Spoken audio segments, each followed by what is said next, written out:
Hi aspirants, ఎలా ఉన్నారు అందరూ? ఆల్రెడీ థంబ్నైల్ చూసే ఉంటారు. సో రేపటి నుండి అంటే 16th నుండి రేపటి నుండి ఎగ్జామ్స్ అనేవి స్టార్ట్ అవుతున్నాయి.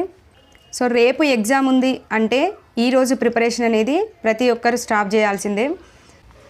ఏమైనా ప్రీవియస్ బిట్స్ ఉంటే జస్ట్ వాటిని ప్రాక్టీస్ చేస్తూ ఉండండి, అంతే తప్ప కొత్త టాపిక్ని మాత్రం ఇప్పుడు టచ్ చేయకండి. ఇన్ కేస్ టచ్ చేసినా రేపే ఎగ్జామ్ కాబట్టి అసలు అది గుర్తుండడానికి చాయిస్ కూడా ఉండదు. అదేవిధంగా ఆ టాపిక్ వస్తుందో రాదో కూడా తెలియదు. సో టైం వేస్ట్ అవ్వడం తప్ప మనకి యూజ్ ఏమీ ఉండదు. సో ఈ వీడియోలో రేపే ఎగ్జామ్ కాబట్టి అంటే రేపటి నుండే ఎగ్జామ్స్ అనేవి స్టార్ట్ అవుతున్నాయి కాబట్టి మన ఛానల్ తరపున ఎగ్జామ్ ప్రజెంటేషన్ అనేది ఎలా ఇవ్వాలి అనేది కొన్ని అడ్వైజెస్ అనేది ఇస్తాను. అండ్ చాలామంది కామెంట్ చేశారు, మీ సెంటర్ ఎక్కడ పడింది, మీ ప్రిపరేషన్ ఎలా కొనసాగింది అని చెప్పేసి. సో ప్రతిదీ కూడా నేను లాస్ట్లో చెప్పేస్తాను. సో ఆల్రెడీ ఇచ్చిన టైం అనేది అయిపోయింది. రేపటి నుండి ఎగ్జామ్ స్టార్ట్ అయ్యాయి అంటే అసలు గ్యాప్ లేకుండా ప్రతి ఎగ్జామ్ జరుగుతూనే ఉంటుంది. సో మ్యాక్సిమం ఈ 5 or 6 డేస్లో ప్రతి ఒక్కరి ఎగ్జామ్ అనేది కంప్లీట్ అయిపోతుంది. సో ఇప్పటి నుండి ప్రతి ఒక్కరు కూడా కొంచెం 2-3 డేస్ లేట్ ఉన్న ఎగ్జామ్ అనేది రేపే ఎగ్జామ్ అన్నట్టుగా అంటే రేపే ఎగ్జామ్ అనే థాట్లోనే ఉండండి. సో ఏం లేదండి, ఎంత చదివామనేది ఇంపార్టెంట్ కాదు, ఎగ్జామ్లో ప్రజెంటేషన్ ఎలా ఇచ్చాము అనేదే చాలా ఇంపార్టెంట్.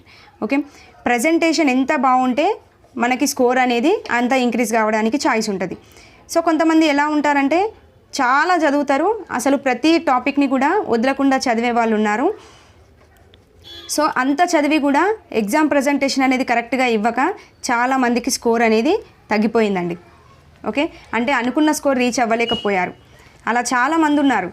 మరి దానికి రీజన్ ఏంటి అంటే ఇక్కడ ప్రతి ఒక్కరూ సబ్జెక్ట్ని చదువుతూనే ఉంటారు అండ్ కాన్సెప్ట్ బేస్డ్గా అండర్స్టాండ్ చేసుకుంటూ వెళ్తూనే ఉంటారు.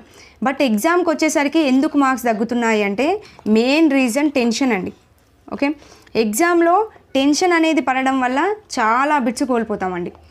ఓకే, ఒక్కసారి మీరు ఎగ్జామ్ సెంటర్కి వెళ్ళినప్పుడు పీస్ఫుల్గా వెళ్ళండి, పీస్ఫుల్గా ఎగ్జామ్ రాసిరండి, మార్క్స్ అనేవి ఎంత ఈజీగా ఇంక్రీజ్ అవుతాయి అనేది మీరే డిఫరెన్స్ అనేది చూస్తారు. సో ప్రతి ఒక్కరు ఎగ్జామ్ సెంటర్కి వెళ్ళగానే ఎగ్జామ్ స్టార్ట్ అవుతుంది అనగానే ఒక టెన్షన్ పడిపోతూ ఉంటారు. సో ఆ టెన్షన్లో ఏమవుతుందంటే తెలిసిన బిట్టుని కూడా సరిగ్గా చదవక రాంగ్ పెట్టేసి వస్తాం. సో ఇలా చాలామందికి జరుగుంటుంది. ప్రతి ఒక్కరు చూడండి, ఇప్పటి వరకు రాసిన టెట్లలో ప్రతి ఒక్కరికి 150 మార్క్స్కి రాస్తాం కదా, దాంట్లో 5 to 6 బిట్స్ కంపల్సరీగా క్వశ్చన్ క్లారిటీగా చదవక అండ్ టెన్షన్లో తెలిసిన బిట్టు కూడా రాంగ్ పెట్టొచ్చి కోల్పోయిన వాళ్ళు చాలామంది ఉన్నారండి. ఓకే, సో రీజన్ ఏంటి అంటే మెయిన్గా టెన్షన్ పడటమే. సో అదే టెన్షన్ ఫ్రీగా వెళ్ళి రాస్తే తెలిసిన బిట్టు కూడా రాంగ్ పెట్టడానికి చాయిస్ ఉండదు కదా. సో అందుకే చెప్తున్నాను, అస్సలు టెన్షన్ పడకుండా ఎగ్జామ్ సెంటర్కి వెళ్ళండి. Already TETs number of times రాసాము. సో ఇదే మనకి ఫైనల్ డిఎస్సి అయితే కాదు కదండి. సో టెట్ మాత్రమే. సో టెట్లో స్కోర్ ఇంక్రీజ్ చేయాలి అంటే కంపల్సరీగా టెన్షన్ ఫ్రీతో వెళ్ళాల్సిందే. ఓకే, ఎగ్జామ్ సెంటర్లో కూర్చున్నారు అంటే ఒకటే థాట్తో ఉండండి, ఆల్రెడీ నేను మొత్తం చదివాను, సో ప్రతి బిట్టు మనకు తెలిసిందే వస్తుంది, ఇన్ కేస్ తెలియకపోయినా దాన్ని నేను ప్రీవియస్ నాలెడ్జ్తో ఆ క్వశ్చన్ని సాల్వ్ చేయగలుగుతాను అనే థాట్తోనే ఎగ్జామ్ సెంటర్లో కూర్చోండి. ఓకే, అండ్ ఇంకోటి, ఎగ్జామ్ని ఎలా స్టార్ట్ చేయాలి అనేది చాలామంది క్వశ్చన్ ఉంటుంది. ఎగ్జామ్ ఎలా స్టార్ట్ చేయాలి అంటే ఫస్ట్ మనకి సైకాలజీ బిట్స్ అనేవి కనబడతాయి. మనం ఓపెన్ చేయగానే అంటే మనం సిస్టమ్ ఓపెన్ చేయగానే మనకి ఎగ్జామ్ స్టార్ట్ కాగానే సైకాలజీ బిట్స్ కనబడతాయి. సో సైకాలజీ నుండి రాకండి. కొంతమంది ఏం చేస్తారు అంటే ఎలాగో 150 బిట్స్ చేయాల్సిందే కదా అని చెప్పేసి లైన్గా వెళ్తుంటారు. సో అది చాలా రాంగ్ మెథడ్ అండి. సో ఫస్ట్ ఏం చేయాలి అంటే మనకు టైం మేనేజ్మెంట్ అనేది కావాలి కాబట్టి ఫస్ట్ మీకు ఏ సబ్జెక్ట్ అయితే ఎక్కువగా తెలుసో అంటే ఏ సబ్జెక్టు పైన ఎక్కువగా గ్రిప్ ఉందో ఆ సబ్జెక్టుతోనే స్టార్ట్ చేయాలి. ఓకే, సో కొందరికి మ్యాథ్స్ అండ్ ఇంగ్లీష్ అంటే ఒక ఫోబియా ఉంటుంది. సో అలాంటి వారు ఏం చేయండి అంటే కొంచెం ప్రిపరేషన్ అనేది కొంచెం నేను కరెక్ట్గా సరిపోలేదు ఈ మ్యాథ్స్ అండ్ ఇంగ్లీష్కి అనుకునేవారు వాళ్ళకు వచ్చిన సబ్జెక్ట్తోనే స్టార్ట్ చేయండి. ఓకే, చాలామందికి నేను ఇచ్చే బెస్ట్ సజెషన్ ఏంటి తెలుసా? తెలుగు అండి. ఓకే, ఎందుకంటే మ్యాథ్స్ బ్యాక్గ్రౌండ్ ఉన్నవారు కావచ్చు, ఇంగ్లీష్ పైన అంత పట్టు లేని వాళ్ళు కావచ్చు, అండ్ సోషల్ బ్యాక్గ్రౌండ్ ఉన్నవాళ్ళు కావచ్చు, ఎనీ సబ్జెక్ట్ అండి, ఎనీ సబ్జెక్ట్లో ప్రావీణ్యం ఉన్న వారికి తెలుగు అనేది చాలా ఈజీగా ఉంటుంది. ఎందుకంటే తెలుగు అనేది మన మదర్ టంగ్ కాబట్టి తెలుగు అనేది ప్రతి ఒక్కరూ 100% ప్రిపరేషన్ అనేది కంటిన్యూ చేసిన వాళ్ళే ఉంటారండి. సో నేనైతే ఒకటే చెప్తాను, ఫస్ట్ క్వశ్చన్ పేపర్ మనకు కనబడగానే తెలుగుతో స్టార్ట్ చేయండి. ఓకే, తెలుగుతో స్టార్ట్ చేస్తే అందులో ఆల్మోస్ట్ మనకి 1 వర్డ్ క్వశ్చన్సే పడతాయండి. ఇదే మనకు అడ్వాంటేజ్ ఇక్కడ.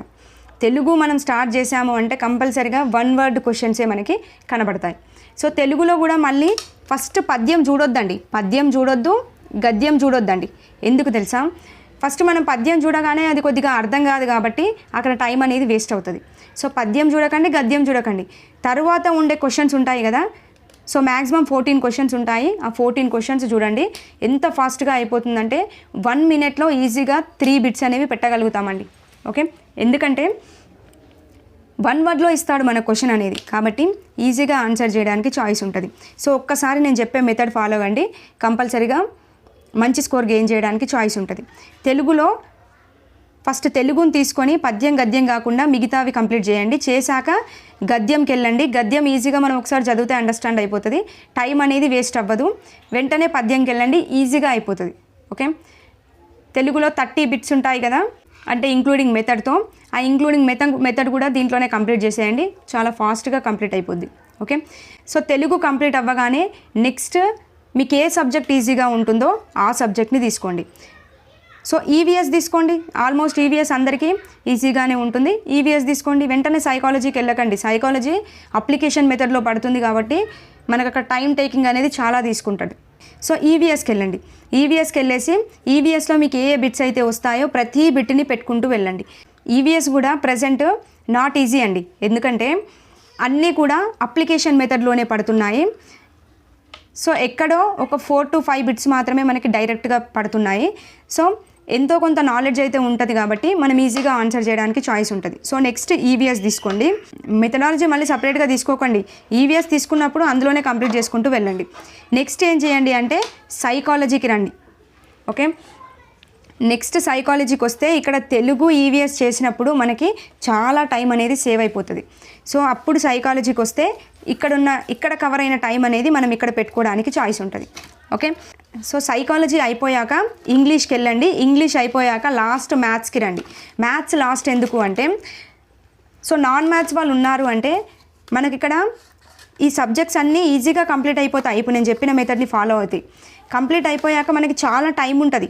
సో ఆ టైంని మనం మ్యాథ్స్కి యూజ్ చేయొచ్చు. ఓకే, లేదు మాకు మ్యాథ్సే ఈజీగా ఉంది అంటే ఈవీఎస్ ప్లేస్లో మ్యాథ్స్ పెట్టుకోండి. ఓకే, కానీ ఫస్ట్ మాత్రం కంపల్సరీ తెలుగుతో స్టార్ట్ చేయండి. ఈవీఎస్ కొంచెం ఎవరికైనా కష్టంగా ఉంటే కంపల్సరీ మ్యాథ్స్ని తీసుకోండి, మ్యాథ్స్ బ్యాక్గ్రౌండ్ ఉన్నవాళ్ళు. ఓకే, సైకాలజీ మాత్రం ఎలా తీసుకున్నా 3rd పార్ట్లోనే తీసుకోండి. ఓకే, మళ్ళీ సైకాలజీని లాస్ట్లో మాత్రం అస్సలు తీసుకోవద్దు, 3rd పార్ట్లోనే తీసుకోవడానికి ట్రై చేయండి. ఓకే, సో నాన్ మ్యాథ్స్ వాళ్ళకైతే బెస్ట్ ఆప్షన్ ఏంటి అంటే మ్యాథ్స్ అనేది లాస్ట్లో పెట్టుకోండి. ఎందుకంటే ఇక్కడ టైం అనేది చాలా మనకి సేవ్ అవుతుంది కాబట్టి ఇక్కడ మ్యాథ్స్కి మనం నిదానంగా యూజ్ చేయడానికి చాయిస్ ఉంటుంది. ఓకే, నేను ఎగ్జామ్లో ఇదే ప్యాటర్న్ ఫాలో అవుతాను. సో టైం మేనేజ్మెంట్ చేయాలి అంటే ఈ ప్యాటర్న్ ఫాలో అయితే కంపల్సరీగా ప్రతి ఒక్కరికి టైం అనేది సేవ్ అవుతుంది. ఓకే, కావాలంటే ఒక్కసారి మీరు అబ్జర్వ్ చేసుకోండి. చాలామంది ఏం చేస్తారంటే సైకాలజీ ఉంది కదా అని చెప్పేసి ఫస్ట్ సైకాలజీనే తీసుకుంటారండి. సో సైకాలజీ తీసుకున్న వాళ్ళకి చూడండి టైం అసలు సరిపోదు. ఎందుకంటే సైకాలజీ అనేది మనకి తెలియని బిట్సే పడతాయి, అంటే అప్లికేషన్ మెథడ్లోనే పడతాయి. సో ఒక బిట్టు మనకు రాలేదు అంటే అరే మనకు రాలేదు, సో మనం ఇది చేయలేము అన్న థాట్లోకి మన మైండ్ అనేది వెళ్ళిపోతుంది. సో అలా వెళ్ళిపోయినప్పుడు ఏమవుతుందంటే తెలిసిన బిట్స్ని కూడా మనం రాంగ్ పెట్టడానికి చాయిస్ ఉంటుంది. సో అలా కావద్దు అంటే కంపల్సరీగా తెలిసిన సబ్జెక్ట్స్తోనే వెళ్ళండి. ఓకే, ఇదే నేను మీకు చెప్దాం అనుకున్నది, అందుకే సపరేట్గా ఒక వీడియో కూడా చేస్తున్నాను. సో కంపల్సరీగా ఫస్ట్ తెలిసిన సబ్జెక్ట్తోనే వెళ్ళండి. సైకాలజీని మాత్రం 3rd పార్ట్గా తీసుకొని చేయండి. మ్యాథ్స్ని అయితే నాన్ మ్యాథ్స్ వాళ్ళు లాస్ట్లో చేయండి. కంపల్సరీగా బెస్ట్ స్కోర్ రీచ్ అవ్వడానికి చాయిస్ ఉంటుంది. అండ్ అదేవిధంగా టైం కూడా మేనేజ్మెంట్ చేసుకోవడానికి 100% చాయిస్ ఉంటుంది.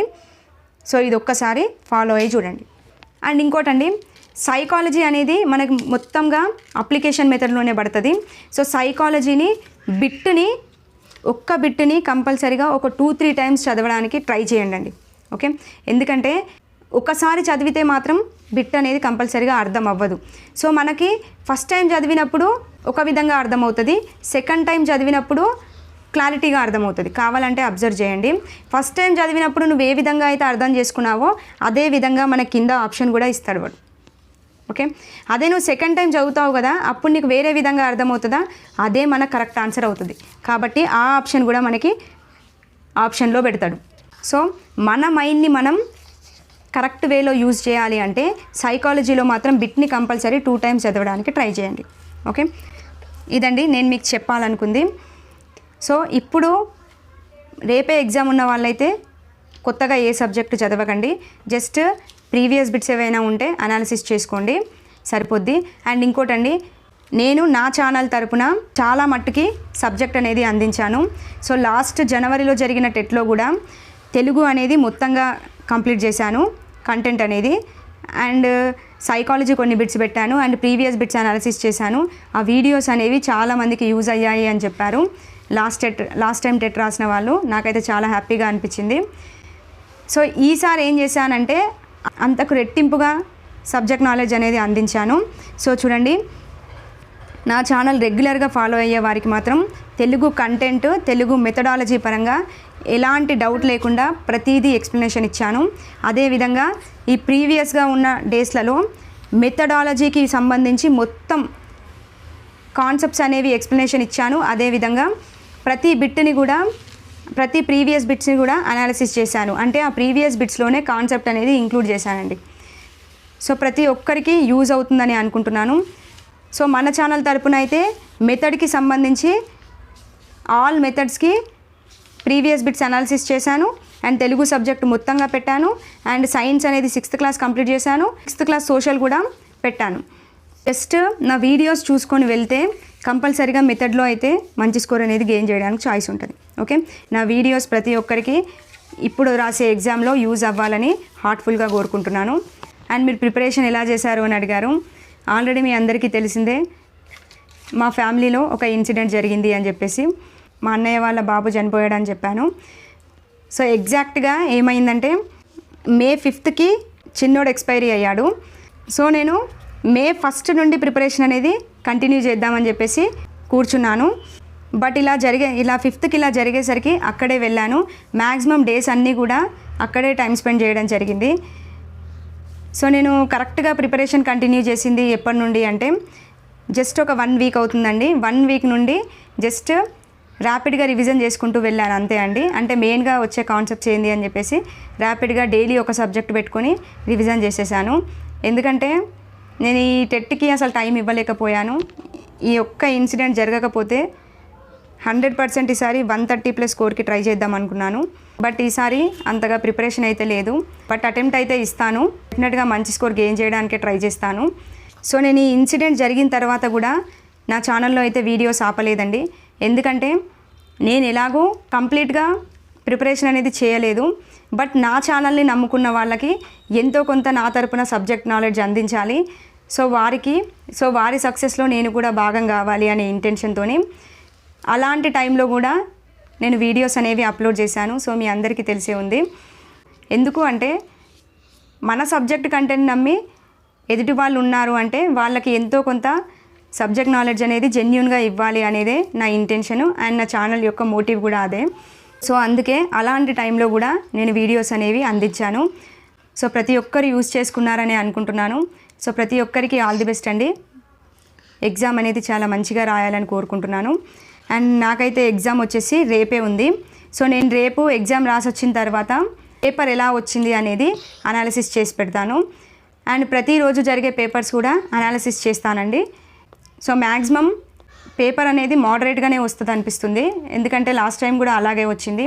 ఇన్ కేస్ ఒకవేళ టఫ్గా వచ్చినా కొంచెం ప్రీవియస్ నాలెడ్జ్ ఉంటే దాన్ని బట్టి బిట్ అనేది పెడితే మంచి స్కోర్ గెయిన్ చేయడానికి ఛాయిస్ ఉంటుంది. సో ఇదండి, ప్రతి ఒక్కరికి బెస్ట్ ఆఫ్ లక్ అండి. టెన్షన్ ఫ్రీతో వెళ్ళండి. టెన్షన్ ఫ్రీతో వెళ్తే definitely you will get good marks అండి. సో థ్యాంక్ యూ అండి. Thank you for watching.